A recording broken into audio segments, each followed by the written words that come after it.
आप देख रहे हैं कोटा 24 न्यूज चैनल, देखते रहिए।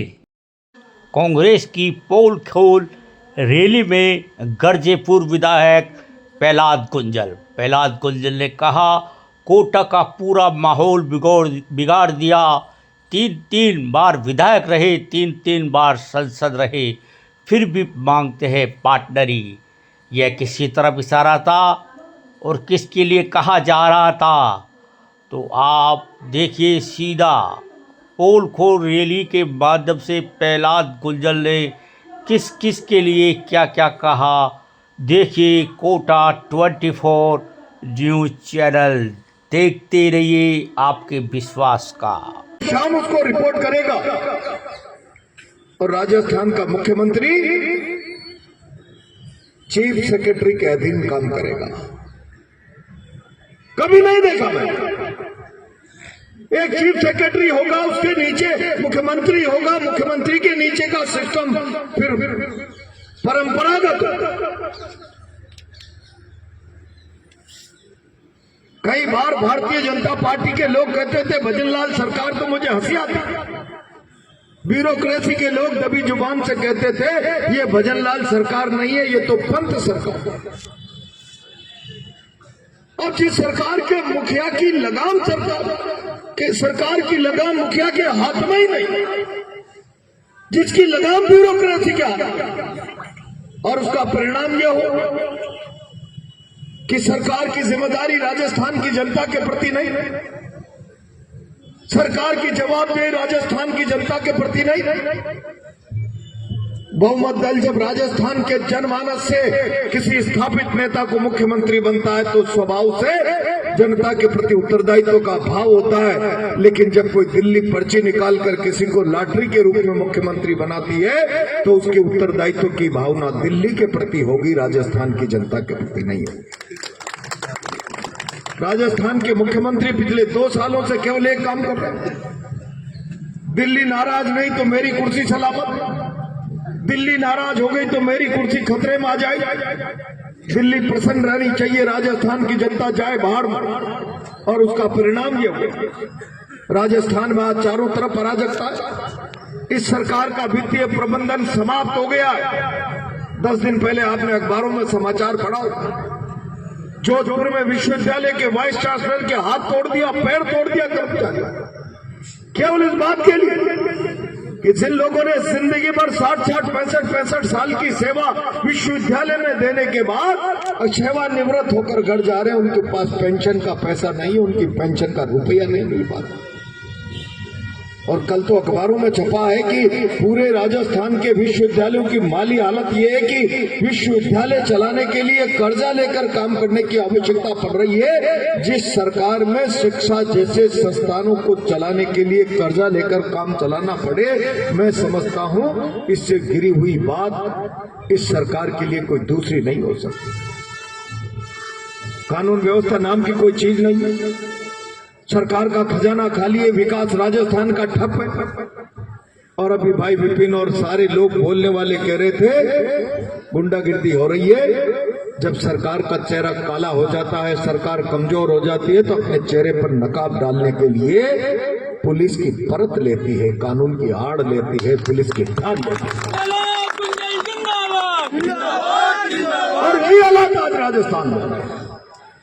मैं हमेशा कहा करता हूं, प्रजातंत्र में सरकारें लोगों की जान माल व्यवसाय की सुरक्षा की गारंटी है। लोगों की जान माल व्यवसाय के लिए भय का कारण सरकारें नहीं होनी चाहिए। आज राजस्थान में क्या हालात है, राजस्थान का आम जनमानस सरकार से भयग्रस्त है। और मैं अगर कोटा का सवाल करूं, रोज किस प्रकार के किस्से कहानियां, अभी लोगों ने भाषण करते हुए कहा कोचिंग उजड़ गई, यहाँ मीडिया के लोग बैठे हैं, तभी जुबान से सारा शहर कहता है किसने मांगी आपकी एक कोचिंग से 50% की पार्टनरशिप, और उसका परिणाम यह हुआ कि उसे देश यहाँ से छोड़कर देश के दूसरे कोनों में जाना था।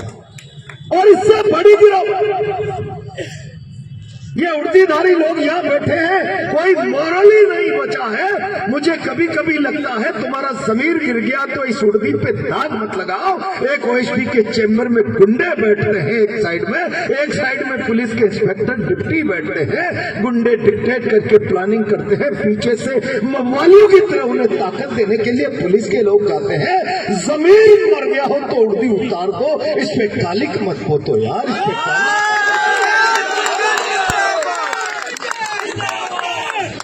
ये हालात तो यार क्यों, इससे बड़ी शर्म और जिल्लत की बात क्या हो सकती है। गुंडे डिक्टेट करने लग जाते और हालात ये हो रहे कि गुमानपुरा में है बियर बार की दुकान जो अच्छी चलती थी, पुलिस के गुंडों ने जाकर बंद करा दी। नेताजी के यहाँ से निर्देश है कि बंद कर दो। 1 महीने तक बंद रहा। पैर पकड़ने के बाद कहा छोटे भाई को 50% की पार्टनर चाहिए, तब जाकर तुम्हारा बियर बार चलेगा। कभी कहते हैं तलवंडी के मेन रोड पे किसी रेस्टोरेंट को कहा है ये पार्किंग सड़क पर नहीं करने देंगे, बहुत ज्यादा चल रहा है, और इनडायरेक्ट में ये संदेश करा दिया गया 50% पार्टनरशिप चाहिए। क्या चाहिए? क्या आप इस शहर को लूटकर खाना चाहते हो? क्या आप इस शहर की व्यापारिक समृद्धि पर ग्रहण लगाना चाहते हो? क्या आप इस शहर के अपने खून पसीने की कमाई से व्यापार को समृद्ध करने वाले हर व्यक्ति का पेट काटना चाहते हो, उसमें अपना हिस्सा बांटना चाहते हो? क्या इसीलिए तुम्हें 3 बार विधायक और 3 बार सांसद बनाया कि ये उपलब्धि पाकर तुम इस शहर के लोगों की गरिमामयी कमाई में से आधा हिस्सा काट लो, उनका पेट काट लो, और कोई नहीं कटाए तो उर्दी के लोग तो इशारे का इंतजार करके बैठे हैं। मत पोतो रे कालिक, मत पोतो। मैंने विद्यार्थी जीवन में ऐसे सियाई उस 90 के दशक में देखे हैं कि कोई एसपी गलत काम कराने के लिए कह दे तो गलत काम की ना करते थे, और दबाव बनाए तो घुटने टेक कर नाक रगड़ने के बजाय बेल्ट खोलकर कहते थे एसपी साहब ये बेल्ट और टॉपी संभालिए, ये काम मुझसे नहीं हो सकता। क्या गिरावट आई है पुलिस के आचरण, क्या चंद बेईमानी के टुकड़े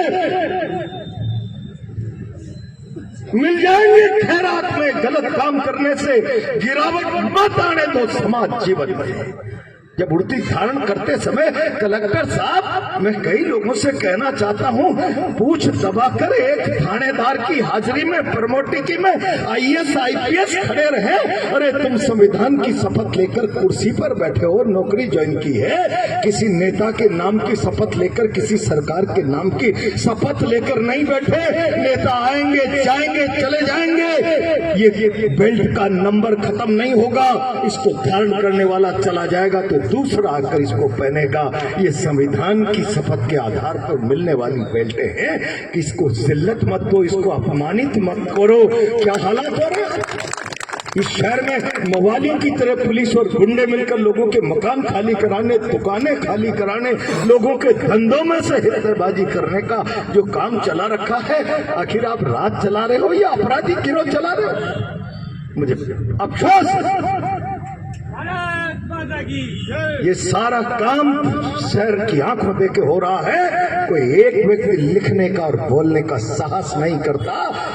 खबर जरूर लिखेंगे फला जगह जुकाम हो गया स्पीकर जी को, पैदल चलकर वहां गोलगप्पा खा लिया, 4 कोने अखबार के चारों कोने के समाचार बन जाएंगे। अरे कुछ तो अपने आप को इस आवाम के प्रति समर्पित रखो। मीडिया हो चाहे प्रशासन हो, ब्यूरोक्रेसी हो, सबकी जवाबदेही आम उपभोक्ता के, आम आवाम के प्रति है। नेताओं की हाजिरी में, गुलामी में अपने ईमान को मत बेचो और इसके अधिकारों के साथ कुठाराघात मत करो। अभी पिछले दिनों अरावली का संकट है, मैं बहुत जिम्मेदारी के साथ कहना चाहता हूं, बहुत जिम्मेदारी के साथ। देश किस दिशा में जा रहा है ये कांग्रेस के कार्यकर्ता को सोचना पड़ेगा, आगे बढ़ना पड़ेगा। प्रधानमंत्री नरेंद्र मोदी जी कहते हैं मेरी मां चली गई, उसके बाद मैंने पूरे देश को आह्वान किया है एक पेड़ मां के नाम पर लगाया जाए। एक पेड़ तो हम मां के नाम पर लगा रहे हैं, लेकिन करोड़ों पेड़ मित्र अडानी के नाम पर कटवा रहे हैं। ये आखिर ये कैसा भारत क्या करना चाहते हैं? पिछले दिनों अरावली का हल्फनामा राजस्थान सरकार के आधार पर भारत सरकार ने कोर्ट में दे दिया। जो 100 मीटर से नीचे की पहाड़ियां हैं वही अरावली पर्वत की परिभाषा में ऊपर वाली आएंगी, नीचे वाली नहीं आएंगी। 93% अरावली की पहाड़ियों पर संकट मंडरा गया। और जब पूरा देश खड़ा हो गया, देश के बुद्धिजीवी ने, देश के एनजीओ ने, देश के अलग अलग तबके के निजी तरीके से विचार देश और समाज को देने वाले तमाम लोगों ने अपने मोबाइल की करोड़ों डीपीयां बदल दी। सेव अरावली। धरती के नीचे से जमीन खिसक गई। अमित शाह और मोदी की, कहीं अन्ना हजारे के आंदोलन की आहट तो हिंदुस्तान में सुनाई नहीं दे रही है। सेव अरावली के बाद, उन परिणामों की भयावहता के बाद सुप्रीम कोर्ट के सामने जाकर नाक रगड़ दी। हल्फनामा वापस लेंगे तो जूता मुंह पर पड़ेगा। भगवान के लिए आप हमारी प्रार्थना सुन लीजिए और सोते संज्ञान लेकर इस पर स्टे दे दीजिए। शर्म करो, चुल्लू पर पानी में डूब मरो बेईमानो। हल्फनामा बाद में दिया है, पहले अडानी, अंबानी, जिंदल जैसे सैकड़ों उद्योगपतियों से अरावली की पहाड़ियों को माइनिंग प्लान में एप्लीकेशन लगाकर, मूवमेंट में लाकर उसकी परिभाषा बदलने के लिए बाद में सुप्रीम कोर्ट में गए हो। अगर जनता खड़ी नहीं होती तो 97% अरावली मित्र पूंजीपतियों के हवाले कर दी जाती। और उसका परिणाम क्या होता? मैंने कहा, बूंदी में खड़े होकर कभी कभी बूंदी कहती है, आजकल तो बिरला जी कह रहे हैं हम टूरिज्म लाएंगे। अरे शर्म करो, टूरिज्म की परिभाषा और अंग्रेजी प्रहलाद गुंजल को बता दो स्पीकर जी आकर, मैं मान जाऊंगा तुम ले आओगे यहाँ पर टूरिज्म को।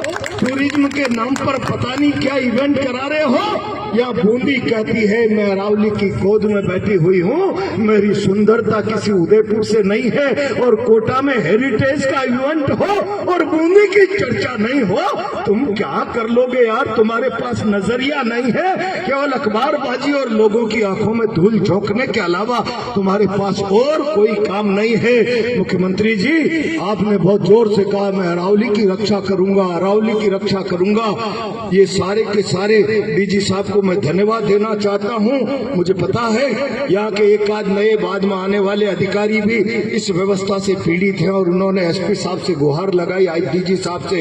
ये सुधरने वाला नहीं है। गुंडागिर्दी का आलम जो पुलिस पर, मानसिकता पर कब्जा हो गया है, जरा आप आइए और एक दो को लंबा करिए। वो आए तो डीजी साहब उसी मूड में थे कि एक दो और लंबे होने थे, लेकिन वो बच गए। मैं बहुत जिम्मेदारी से कह रहा हूं। आप अभी कह रहे थे अरावली की रक्षा करूंगा, चिंता मत करो।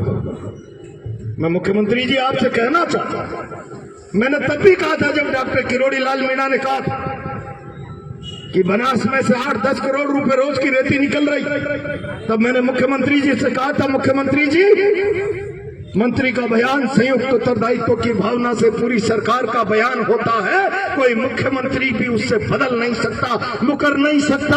और अगर वो सरकार का बयान नहीं होता तो मंत्रिमंडल से बर्खास्तगी की कार्रवाई की जानी चाहिए थी। डॉक्टर किरोड़ी लाल आज भी मंत्रिमंडल का हिस्सा है, उसके बयान पर क्या कहना है? आप अरावली बचा रहे हो, अरावली की कोख में बनास की कोख को खोद रहे हैं कोटा के नेताजी, उनके मित्र दोस्त। उस अरावली की कोख को मत खुदने दो, उसको मत बचाओ। 20-20 करोड़ रुपए रोज की रेतियां निकाली जा रही है।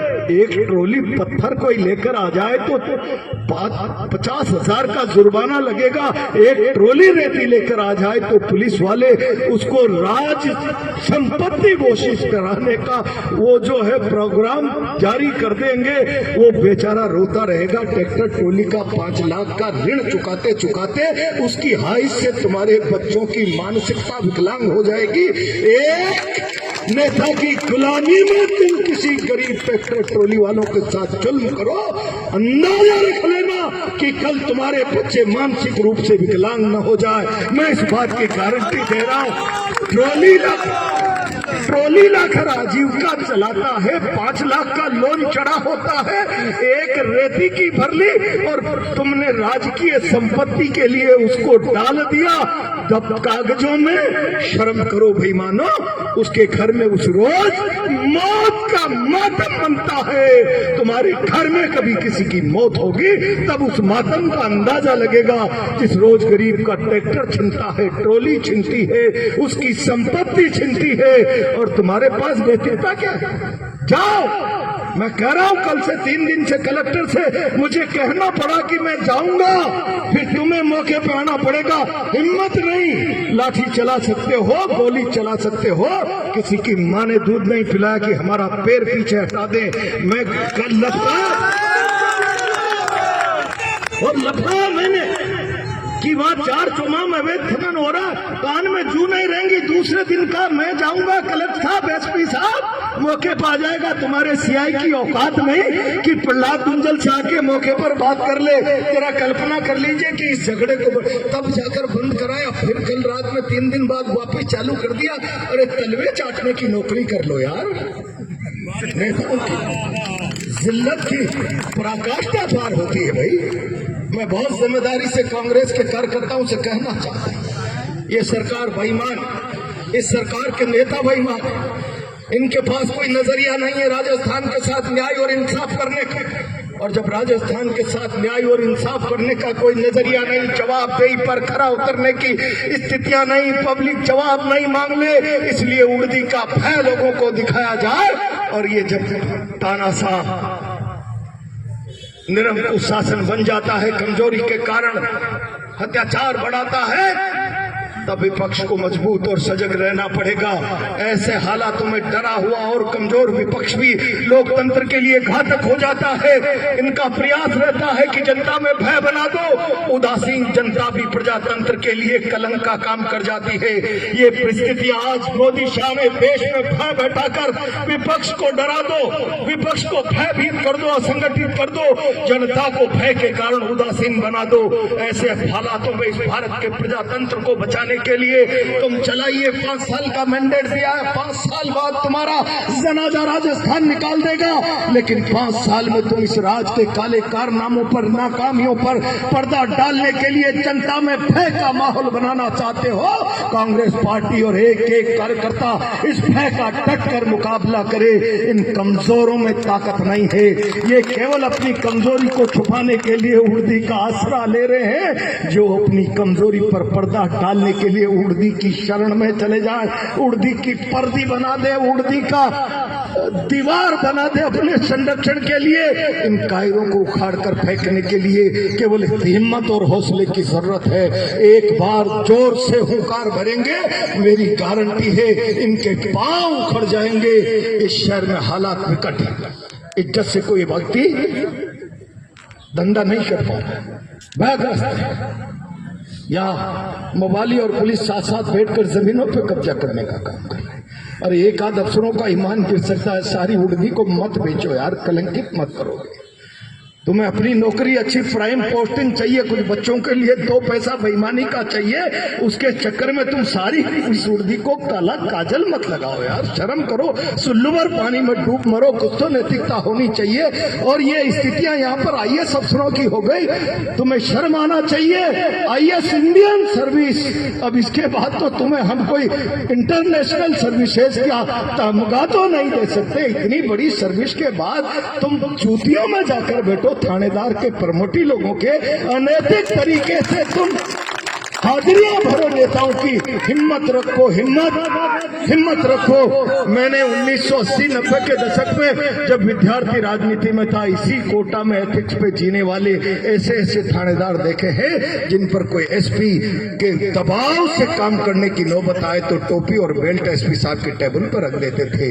ये गलत काम नहीं होगा। जरा कुछ लोग उनमें से जिंदा होंगे, कुछ नहीं होंगे।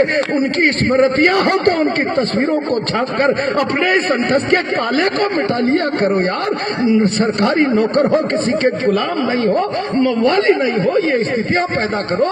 और ये स्थितियां पैदा नहीं की तो इस शहर को सरागा जो नेताओं ने बना दिया, तुम भी जानवरों की तरह उसको चरने वालों में शुमार हो जाओगे, उसको लूटने वालों में शुमार हो जाओगे। कुछ तो अपनी इज्जत की परवाह करो। थोड़े थोड़े लोग सब मिलकर अपनी इज्जत की, अपनी नौकरी की, अपनी मर्यादा की परवाह करो। मैं आज इस अवसर पर कांग्रेस के लोगों से कहना चाहता हूं, सिस्टम कोलैप्स हो गया है। मुख्यमंत्री के हाथ में कुछ नहीं है, कोटा में गुंडागर्दी का राज है। अब छाती तान कर खड़े हो जाओ, बहुत हो गया है। 2 साल हमने इस सरकार को, इस गुंडागर्दी को सुधर जाओ ग्रेस पीरियड दे दिया। अब कोई गुंडागर्दी हुई तो जान की कीमत पर पब्लिक का अपमान बर्दाश्त करेंगे। ये संकल्प धारण करके कांग्रेस का कार्यकर्ता जाए। ये सरकार अपने आप पतन के रास्ते पर जा रही है। जरा गरजते रहो, बरसते रहो, हुंकार भरते रहो जनता के हक अधिकार के लिए। मेरा विश्वास है 2028 हो सकता है उससे पहले ही सरकार की विदाई का रास्ता बन जाए। बहुत बहुत धन्यवाद।